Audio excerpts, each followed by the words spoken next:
Everything that you want is coming to you, and to the degree that you don't have a shield up, you're letting it in. And the shield that you have up that is preventing you from the things you want are those things you say, those things that you keep active, that if you would stop keeping them active, they would fade away. Better? They would fade away. They will not continue to be active in your vibration. So that's the key. You got to care enough about how you feel, that you don't say the things and think the things that aggravate you. So isn't that wonderful that you've got a guidance system that shows you when you're doing that thing you do that's keeping you from what you want? Fear says you're clogging the path. Anger says you're clogging the path. Frustration says you're clogging the path, not as much as with fear, but it's clogged a little bit. In other words, path of least resistance is a clear path. The path of least resistance is a path of joy, a path of fun, a path of eagerness, a path of passion, a path of clarity. Those are the emotions that you're reaching for. And you just have to stay focused long enough to produce those emotions in you when it's easy. And we're telling you, it's easier at the first part of the day. But if you get up and you focus on the issue at hand or the problem at hand, then you just bring the path of most resistance right into your vibration, and law of attraction just takes over from there. You see how it works? Do you see how it works? Do you believe that you are the creator of your own reality? Do you believe that you are the attractor of it? Do you believe that everything that you want is on its way to you? You're summoning it and blocking it. It's like saying, come here, go away. I want you, go away. I want you, but I don't believe you. That's what you do to your boyfriends too. I want you. I don't want you. But I want you, but I don't want you. But I want you, but I don't want you. But I want you, but I don't want you. Well, make up your mind. If you want it, then practice the thoughts of your desire. And desire feels good. Doubt feels bad, you see. So you all think you have to face reality. We should face reality, otherwise we'll just look stupid in this world, Abraham. If I act happy today when something bad's happening around the world, people will think I'm weird. Well, be weird then. Be weird. Be the one who's not all twirled up in that. Because most of this stuff that you're focused upon that has you feeling bad is not going to bring Ebola to your house. It's not going to bring it right to you. It's not going to bring a terrorist to your door.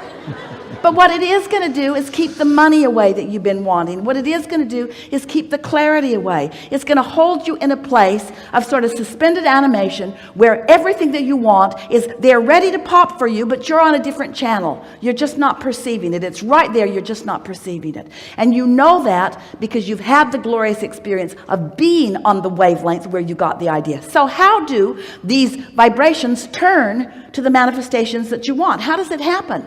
It comes vibrationally, and you are the interpreter of it, just like what's happening with Esther right now.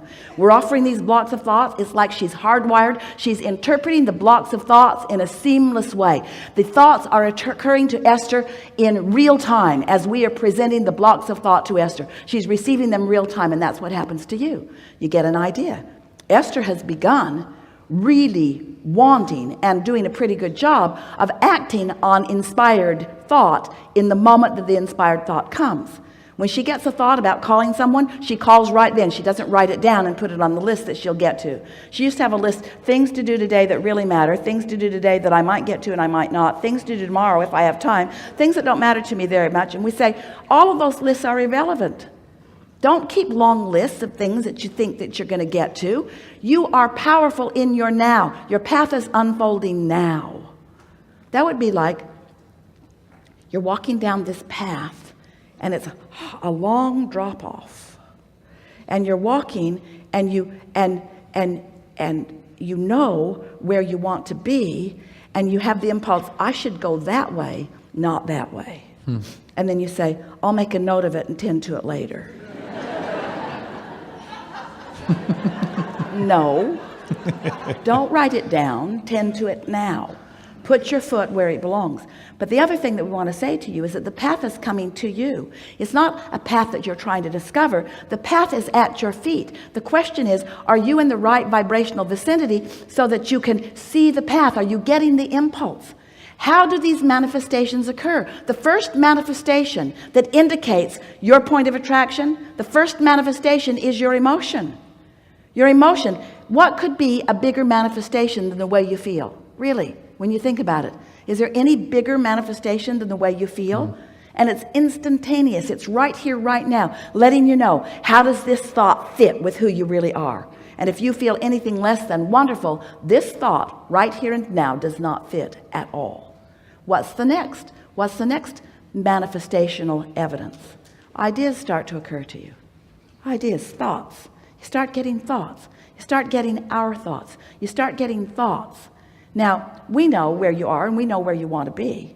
But where you want to be, you're going to block. If we told you what you want is right now, most of you would not go there. You'd have 15 or 20 reasons why you're not going to do that, not right now. So instead, we give you, say it more accurately. Instead, you translate it into the thought that you can perceive. In other words, you're translating into the thought of least resistance. Are you following this? You're translating into the thought of least resistance. For example, when Esther first met us, and Jerry was so excited about the information that he was receiving from Abraham through Esther. If Esther had known that she would be working every weekend, on the airplane a lot of her life, acting weird in front of lots of people, she would have made sure that didn't happen. In other words, that there was too much resistance in that idea for Esther. So she couldn't translate that idea then. She translated it in a different way. She translated it, well, yeah, Jerry, you and I can do this, but just don't tell anyone.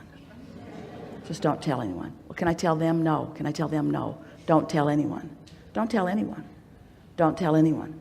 Then one day, they were sitting in front of a woman who had been reading some other material that had been translated by Jane Roberts from Seth. Mm-hmm.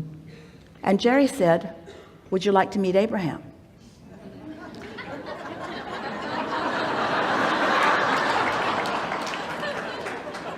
Esther wanted to kill him with her bare hand. She couldn't believe that he had put her on the spot like that. But the woman was so excited, and she said, yes, yes, yes. And they sat all afternoon. She talked with Abraham all afternoon.